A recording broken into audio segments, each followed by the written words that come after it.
এবং পাওয়াই নেই। আমরা এই দেশের মাটিতেই ছিলাম, হয়তো আপনাদের সামনে আমি উপস্থিত হতে পারি নাই। তবে এক কথা দিয়ে যাচ্ছি, আজকে কৃষক সমাবেশে এই বাংলার মাটিতে শেখ হাসিনার আর জায়গা হবে না, এই বাংলার মাটিতে আওয়ামী লীগের আর জায়গা হবে না, এই বাংলার মাটিতে স্বৈরাচারের দূষর, স্বৈরাচারের কোন প্রেতাত্মার জায়গা বাংলার মাটিতে হবে না। সম্মানিত উপস্থিতি, আমি আপনাদের বলতে চাই, আজকের এই কৃষক সমাবেশে এই কৃষক বাংলাদেশ জাতীয়বাদী কৃষক দল তৈরি করেছিলেন আমাদের শহীদ রাষ্ট্রপতি জিয়াউর রহমান সাহেব, তার হাতে গড়া এই কৃষক দল।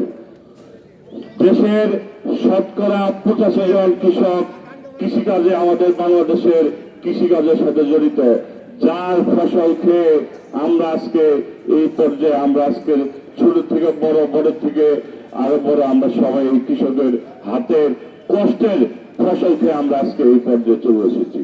তাই আমাদের ভারপ্রাপ্ত চেয়ারম্যান জনাব তারেক রহমান ইউনিয়ন পর্যায়ে কৃষক সমাবেশ, আপনারা হয়তো অনেকে জানেন না, আমিও জানতাম না। বাংলাদেশে কতটা ইউনিয়ন আছে হয়তো আপনারা জানেন না, আমি কিন্তু জানতে পেরেছি 4578টা ইউনিয়ন আছে সারা বাংলাদেশে। এইরকম পার্লামপুর ইউনিয়নের মতো 4578টা ইউনিয়নে কৃষক সমাবেশ অনুষ্ঠিত হবে। আমি পাশের ডাঙ্গরা ইউনিয়নে করেছি, হাতিবান্ধা ইউনিয়নে করেছি, বাজরাত করেছি, আগামীকালকে হবে আপনার চরমখা ইউনিয়নে। আপনাদের সবাইকে আমি আহ্বান জানাচ্ছি, আপনারা অবশ্যই চরমখা ইউনিয়ন হাই স্কুল কলেজ মাঠে হবে, কলেজ মাঠে অবশ্যই আপনারা আসবেন।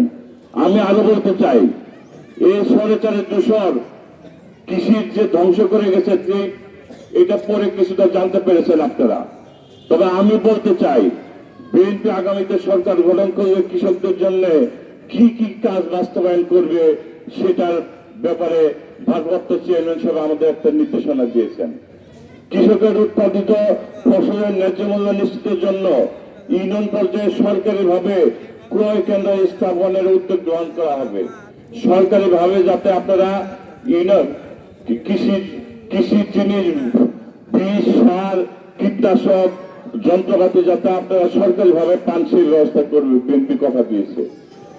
কৃষকদের জন্য শস্য বীমা চালু, শস্য বীমা বুঝতে পারছেন, শস্য যে হবে, ফসল যে হবে, বা আপনারা বীজ, সার যে নেবেন, এটার জন্য আপনাদের বীমার ব্যবস্থা করবে, যাতে এইটা আপনারা পরবর্তীতে নষ্ট হয়ে বা ক্ষতিগ্রস্ত হয়ে কোন দুর্যোগে যদি আপনারা ক্ষতিগ্রস্ত হন, সেটার জন্য বীমা করা থাকবে, আপনাদের সম পরিমাণ মূল্যের টাকা আপনাদের কাছে পৌঁছাইতে হবে যদি ক্ষতিগ্রস্ত হন।